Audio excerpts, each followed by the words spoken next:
holidays. I hope so much that you are enjoying the holiday season. As always, sending everyone well wishes and positive vibes, peace, love, all the great things. If you've watched these videos before, you know I love this time of year. For me, not only does it represent the holidays and all that comes with that and the celebrations and the time with family, but for me it's also what I call my off season. This is the time of year I like to really take a little hibernation, take a break, reflect back on my year and figure out what I want to make next year. So I am taking a little hibernation time, taking some time to just chill for a little bit, let my horses chill for a little bit, and not feeling guilty about it, which is the most important part. Taking time to relax and not feeling guilty about it. If you are worked up, feeling guilty, then you're not really resting, you're not really relaxing, you're not recharging your batteries, and it defeats the whole point. So I'm in my little hibernation and reflection stage, getting ready to, set my goals and visions for the next year. And if you don't have a time of year to do this in your life, try to make one. I think this time of year is perfect because we have the natural transition from one year to another with the new year, but if that doesn't work for you, find your own time. But I wanted to talk about what I am finding for myself right now as I reflect on last year and start brainstorming for next year. And hopefully it will help get your wheels turning a little bit. So reflecting back on this year, what I realized kind of more than anything is that things went a little off the rails here and there. Nothing crazy, of course. I still had a great year. I'm super grateful for so many things. We accomplished a lot. But when I look back over the year, nothing really went exactly like I thought it was going to go. For multiple reasons, everything just seemed to be a little different than, what I had visions of when I was planning this time last year. Nothing really major, it's just that this year had some surprises in it, and it just ended up being different than what I thought it was going to be. Now, this is normal, so I want to make that point very clear. Life throwing you curveballs is normal. We should expect the unexpected. We should learn and perfect the art of taking the curveballs, rolling with the adjustments, and moving on. That's the only way to truly be successful. But as I look back on my year, I feel like I was just kind of scrambling all year. Like I never really had control. As soon as I would figure something out, something else would shift, and I just felt a little behind all year. And although I accomplished certain things, I don't look back on this year and feel super accomplished. I'm going to repeat that because I think the difference is very important. Although I accomplished things and I did things and I checked certain boxes off, I don't look back on this year and feel overall accomplished or like I reached a new level, if that makes sense. Now, that's not because of the curveballs, that's because of me. It's not life's curveballs that get in our way, it's the way we think, the way we respond, and the way we react, and how we have programmed our minds. I realized something. This time last year, I failed myself when I was setting my goals and when I was thinking about what I wanted to accomplish. I talked about my goals, but they were scattered and vague. Things like get in shape or ride better or get faster times on my horses, get involved in volunteering. Yeah, like those, I can be critical of myself, and those were terrible goals. What do they even mean? Get into better shape.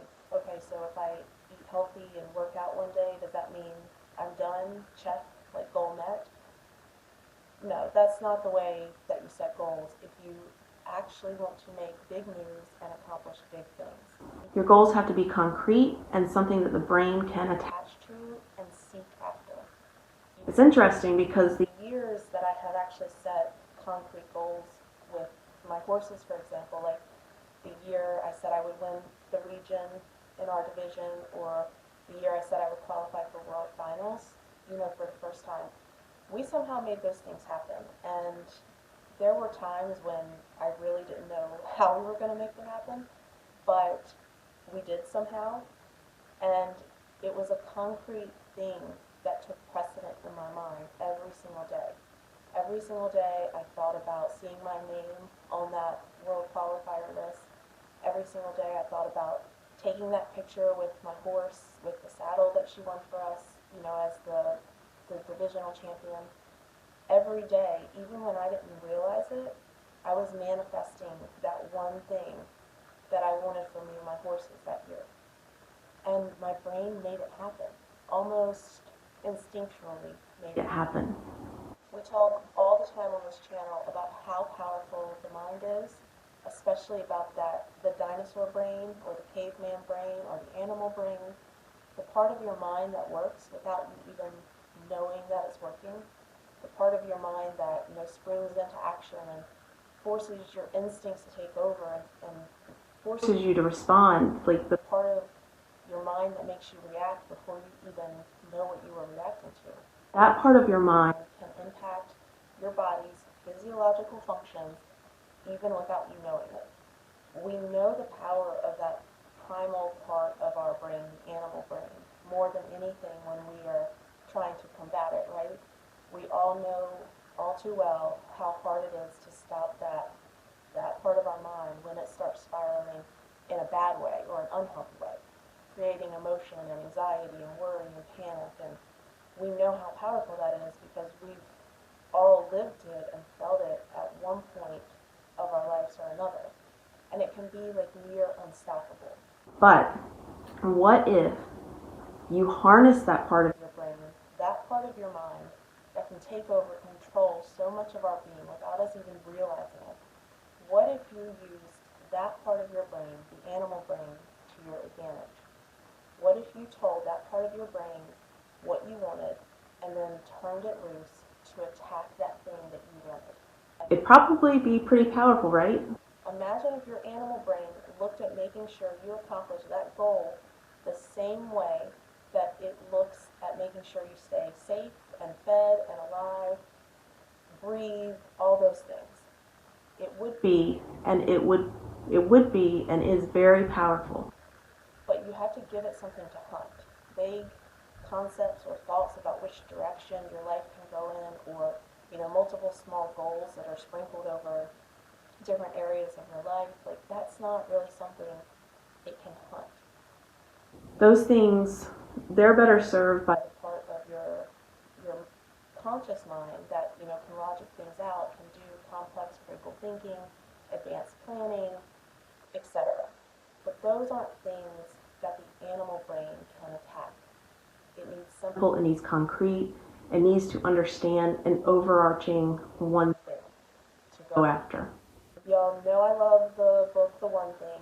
Read it if you haven't. But in a nutshell, when you think about what you want from your life, don't confuse yourself. Don't confuse your brain by trying to make it multitask or identify different competing priorities amongst multiple things that you're throwing at it. You got to stay focused on one thing, and that will allow your animal brain to have very clear direction. And guys, I lived this. Not this past year, but the previous last year was the year my life completely blew up. And when I say that, I mean blew up in a great way.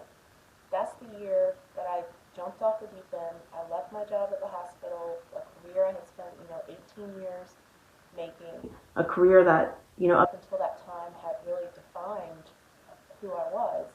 And I just walked away from it. And I walked away with no future job set up, no future income arranged. And as the weeks rolled on with no paychecks, and I was dipping more and more into savings to pay my bills, I got more and more scared. But some part of me just instinctually said no, keep going, keep going. And I even got multiple job offers that I turned down. I knew I should take them because I knew I needed money and certainty, but a part of me just kept holding me back. That part of you that makes you feel uneasy when something's not right or you're kind of in a bad situation, that instinctual part, a little instinctual voice just kept pulling me and saying no, keep going, this isn't the right thing for you. I just kept looking for new jobs, absolutely zero assurance something better would come along, and that's the year I made huge life changes that put me in a position where now I have so much more flexibility, and I'm blessed to have all these opportunities that I never would have had before. If I would have played it safe, if I didn't take the risk, if I didn't take the plunge or the chance into this like unknown, I would never have the life that I have right now. And you know what was different at the start of that year than any other year prior? Well, I mean, logically, of course, I was ready for a change. Things had gotten bad enough, I was hungry for a change. That's number one. But then number two, the most, important step to actually making a change happen, I turned the animal part of my brain loose on what I wanted. I went big and I went for one thing. At the start of that year, I had one overarching thing I said I wanted, and it was freedom. When I said that on January 1, I didn't even really know what I meant by it. Like, I knew I wanted flexibility. I knew I wanted, the ability to travel more, to do more with the horses. I wanted to be more in control of my life and where I got to go or what I got to do. So I had the vision, like I knew what I wanted life to feel like, but I didn't know the details about what it would look like. I didn't know how I would get there, but I knew I wanted freedom. And more importantly, my brain had a very clear understanding of the mission. And even when I didn't realize it, my animal brain, my instincts, were working to secure and complete the mission. And when I took the plunge and I made all those big changes, I just felt like every fiber of my being was pulling me towards the decisions that I ultimately made, that ultimately created this life that I have now. Guys, everything in life is either pulling you towards something or pushing you away from something. You can't go in two directions at once. You have to pick. You have to pick what you want out of life, what is your vision, what do you want your life to look like. Can you sum it up in a couple of words? Better yet, can you sum it up in one word? Your animal brain is powerful, but it can't chase conflicting ideas. It can't focus on one thing one day and another thing the other day. It doesn't understand flip-flopping. It doesn't understand, logicking out, competing priorities. You need food every day. You need shelter every day. You pull your hand away from a hot stove or run if you see something scary. Every single time the situation happens. That's animal instinct. It reacts the same and wants the same thing every single day. And that's what you want. You want every second, every decision of every day to be driving towards that one vision you have for your life. And you want it to happen consistently, over and over and over again, without you even having to think about it.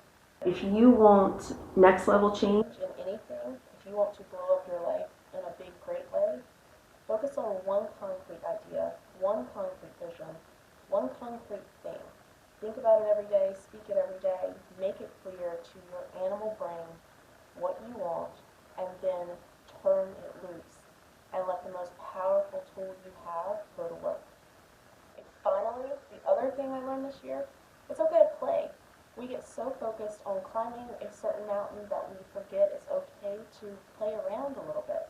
I've dabbled in some different things this year, trying some new things out. Some of them may be very short-lived, but I'm just trying it on and seeing if it fits, seeing how it feels. I think we have been conditioned to, feel like if we don't see something all the way through or become the best that we can be at it, we're somehow like quitters or flaky or we lack direction. And I just want to encourage you guys that, if you think that way, try to get away from that mentality. It's okay to play around with some different things, some different ideas, dabble in some different places. If you like it, stay, and if you don't, move on. Don't box yourself in. And I'm learning that, you can find your purpose anywhere. You can provide value to the world anywhere. If you're waking up every day, living life with a passion, treating others, the way that you would want to be treated, taking pride in your work, trying to do things to the best of your ability, then you are adding value to the world. And find a way to add value anywhere. So don't be afraid to try out some new things, see what fits, see, what areas you want to visit short term and which areas you want to, mountains that you're going to climb. Keep your zest for life going, find the things that excite you, and then chase after them. All right, warmest wishes. Wishes to everyone. I hope that we are all living our best life as we roll into 2024, and we will talk next year. Bye.